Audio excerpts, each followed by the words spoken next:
Under a bright, cloudless summer sky, the community pool at Crestview Park sparkled like a jewel in the neighborhood.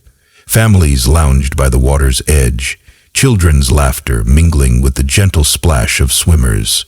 It was an inviting day for all, until one incident threatened to shatter the peaceful scene. At the edge of the pool, near a cluster of tall palms and well-trimmed hedges, Marcus Wellington, a middle-aged man with a pompous gait and an air of entitlement, surveyed the scene. Dressed in crisp but outdated attire, he had a habit of making his displeasure known. Today his eyes narrowed as he noticed a woman, radiant in her presence, enjoying a quiet moment by the water. The woman, Tasha Monroe, sat under a large umbrella in a reserved section of the pool, a section that had long been designated for community members. With an unmistakable confidence in her posture and a subtle, dignified smile, she was immersed in her own world. But Marcus's narrow vision, stained by prejudice and arrogance, saw her presence as an affront. As he swaggered toward her with deliberate hostility, his tone turned cutting. "Hey!"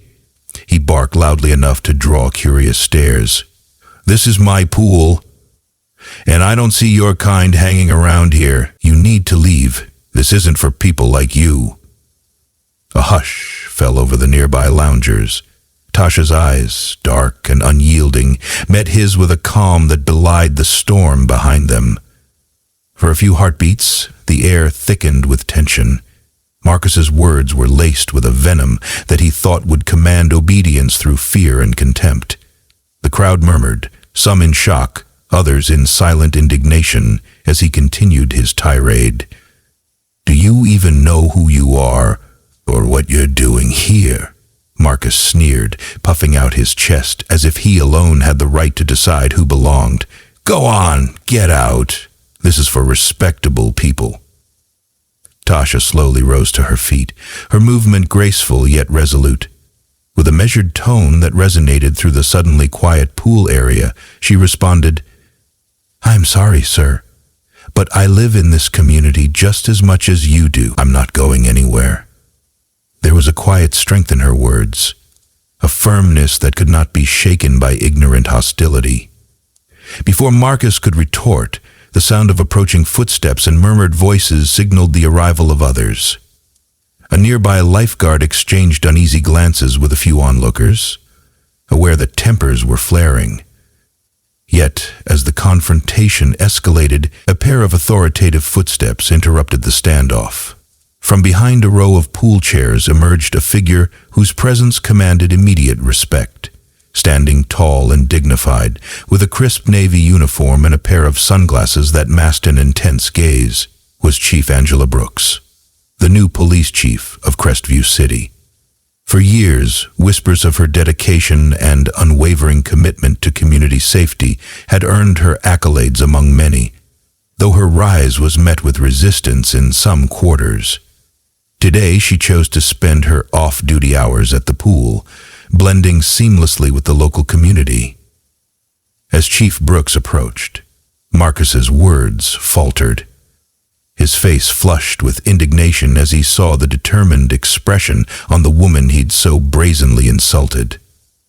Chief Brooks's voice, calm yet resolute, cut through the tension. "Excuse me, sir," she said, her tone leaving no room for ambiguity. "I believe I've heard enough." The onlookers, initially caught in a web of conflicting loyalties, now rallied behind the unexpected champion. Chief Brooks continued, her eyes locking onto Marcus's with an intensity that chilled the air. "This community pool is for everyone. I live here, I work here, and I stand by every resident's right to be here, regardless of your misguided prejudices." Her words, imbued with authority and empathy, shifted the atmosphere from hostile to transformative. Marcus stammered, his earlier bluster melting away under the weight of the chief's presence. I was just saying," he began, his voice losing its earlier venom. But Chief Brooks, ever the embodiment of justice, wasn't finished. "There is no just saying when it comes to denying someone their rightful space. I suggest you reconsider your words before they cause further harm." The silence that followed was profound. People exchanged relieved smiles, and even those who had once felt intimidated by Marcus's arrogance now found themselves emboldened by the chief's intervention. Chief Brooks' reputation for fairness and her clear commitment to civil rights had made her a beloved figure in the community, and her unexpected arrival turned the tide of the confrontation. With a subtle motion, Chief Brooks signaled for Marcus to follow her away from the pool area.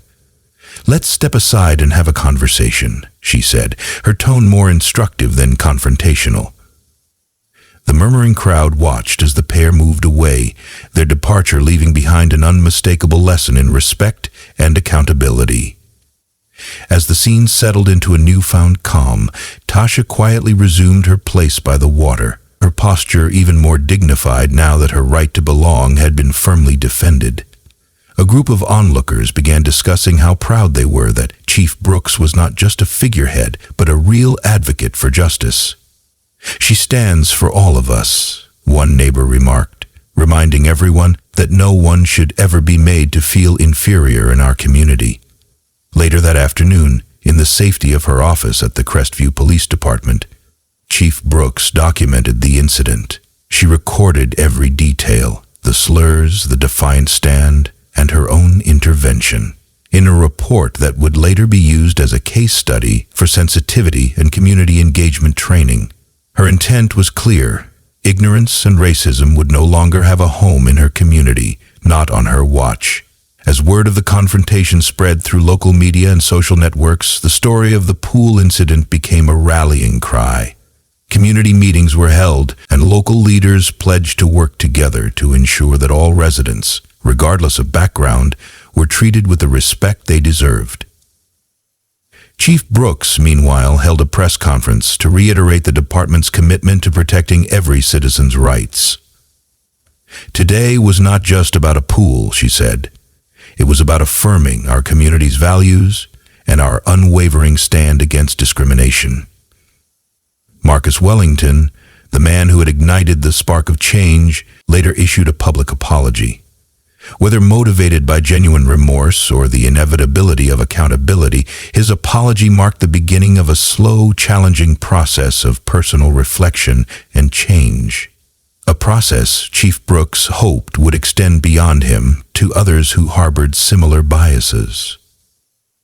In the weeks that followed, the community pool became more than just a recreational facility. It became a symbol of unity and resilience. Murals celebrating diversity were painted along its perimeter, and community events were organized to foster dialogue and understanding among residents of all backgrounds. And every time someone recalled the day a racist remark was met with unwavering justice, they remembered Chief Angela Brooks, not only as the police chief who defended her community, but as a beacon of hope for a better, more inclusive future. Thus, on a day that began with hatred and division, a single act of courage transformed the narrative. The pool remained open to all, a shared oasis of unity, under the watchful and compassionate eye of a leader who knew that true power lies in defending the rights of every individual.